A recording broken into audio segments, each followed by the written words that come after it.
Hello friends, I'm Steve Sandford. You're watching Dominion Report.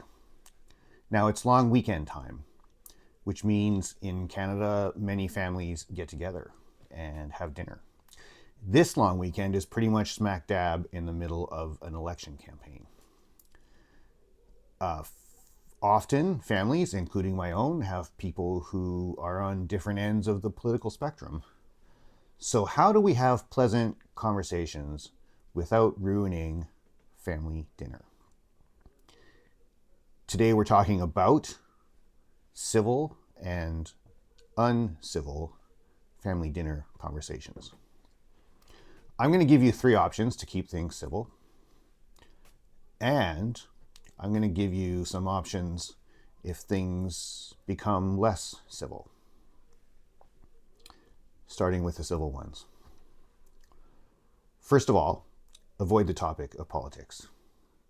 You can just skip right over it altogether. You can talk about the weather. You can talk about little Charlie's hockey team. You can talk about the Minecraft movie. Whatever it is, just to avoid politics. And you can actually plan for this ahead of time. You can get buy-in. You can send everybody an email. Hey, everyone, we're going to be getting together. We're just going to avoid politics while we have our family gathering. If you're the host, you can also do that at the front door when everyone arrives. Just, hey, thanks for this delicious macaroni salad. We're going to just avoid politics today. Welcome. Come in. Sit down. Now, it's not always that easy. Some people insist on making politics a dinner table topic, and maybe sometimes those people are you. So if it's unavoidable, let's try to make it civil. Let's keep it friendly. So with that, here's option 2. Be accepting of different opinions. And again, you can ask for buy-in on this concept. So if there's going to be political conversation or somebody insists on it, at the very start of that conversation, you can just butt in and say, hey, this topic's going to be controversial. So let's just all agree that we have differing opinions, and we'll listen to them and we'll respect them, and then we'll move on to something else. And then you can continue with that conversation, hopefully in a civil way. These types of conversations usually have a plateau, and this is where everyone who wants to has had a chance to speak, and just before someone starts to get their turn back and repeat what they already said, you can watch for that plateau, and you can try to jump in and steer the conversation away from politics if that is your goal. Again, not always possible. So that brings us to civil option number 3. Agree to disagree. So if the conversation plateau gets missed or it's impossible to redirect, then especially if there's one person in the room, or perhaps more, whose agenda is to win the debate, or their agenda is to change people's minds, then you can just drop this line on them. And you want to do this before the conversation elevates from debate to argument. Hey, Uncle Jim, I love that you're so passionate about this. I think it's pretty clear where you stand. I think it's also clear that nobody is going to change anybody's minds here today. So how about we just pause this conversation, agree to disagree for the time being, and enjoy the rest of this family dinner. Most of the time, that's going to be sufficient. Now, if somebody is quite passionate, watch for the conversation to reappear later on. That could be in a group setting where you're still at the table, or if you end up seated perhaps in a different room, maybe on a one-on-one setting. If that's with you and you want to avoid it, you can always go back to the first or the second or the third of those strategies.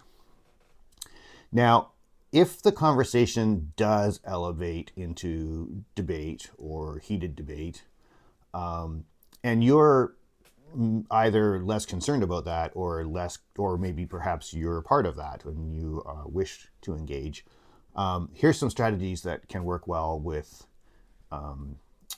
family members. And especially what I try to do is I try to combat what I've called bumper sticker talking points, which we've talked about on this channel. So the first thing I would do is question every fact. Often people in their debates, they make an argument about something and they start off with a bunch of facts, and very often it's 3, 4, 5, or 6 in a row. And so I would interrupt them at that point and challenge perhaps even the first one. Where did you hear that? How do you know that? Who told you this? And especially if it's suspect, challenge them on that particular fact. And once that gets addressed, go to the second one. And if it's appropriate, challenge them on that, etc., etc. Now, obviously, don't challenge facts that are factual, ones that are easily agreeable, obvious common sense ones.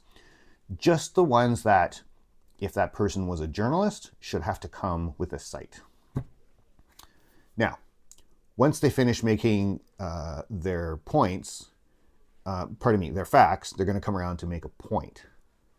So query them on that point.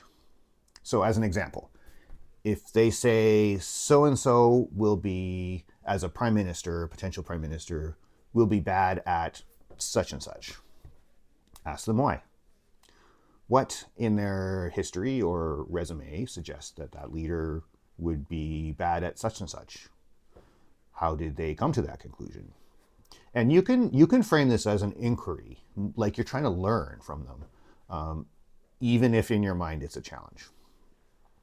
Now, most people don't actually have an answer to this. Now, they might have an answer if they're learned, or if it's their profession, or they're just hyper invested in educating themselves. But most people get their talking points from their political party or their media silo, and they don't always exactly know why. Another example, and especially if they throw out statistics. So one I've heard quite often recently is crime rates. So crime rates have changed X% over this particular period of time. Okay, that could be true. Statistics are generally, especially if they're government provided statistics here in Canada, they're generally pretty reliable. But you want to watch for the way that political parties and media, especially biased media, cherry pick windows of statistics.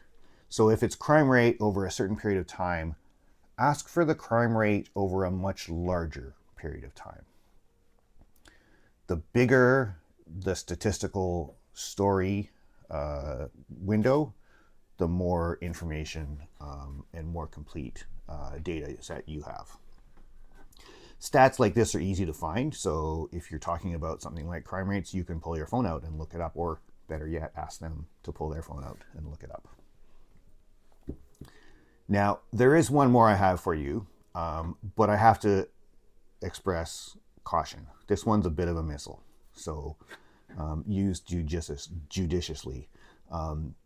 If you really don't want to be invited to Thanksgiving dinner later on, pull this one out of your back pocket.